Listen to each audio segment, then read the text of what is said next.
Winnebago County Community Mental Health Board shares which programs they've awarded crucial funding to after one mental health program ends service. 23 News reporter Sydney Stoffregan talks to the Region 1 Planning Community Impact Director, who says the staffing shortage makes it difficult for some programs to keep running.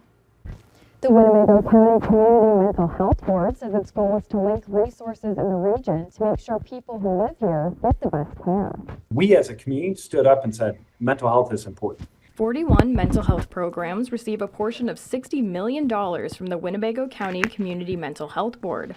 Jason Holcomb with Region 1 Planning says programs are chosen based on the quality of service and the degree of need for funding.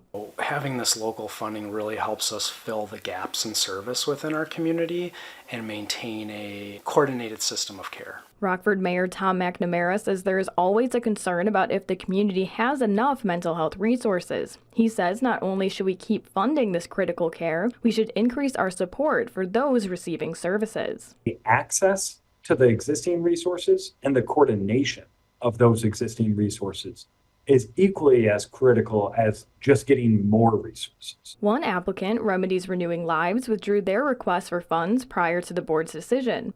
Holcomb shares there is a shortage in the mental health workforce that sometimes closes beneficial programs. He says not only are clients having to wait longer for service, it is harder for them to find fully staffed resources. When it comes to workforce, we're kind of middle of the pack in terms of number of mental health professionals per population. So we definitely have some room to grow when it comes to growing our mental health workforce. Holcomb says the Mental Health Board is working on an accelerator award to focus on further developing the mental health workforce. Thank you, Sydney. A new application receiving funding is an intensive outpatient program for youth that need a higher level of care to prevent suicide. Other programs include RAMP, Lifescape, and Youth Services Network.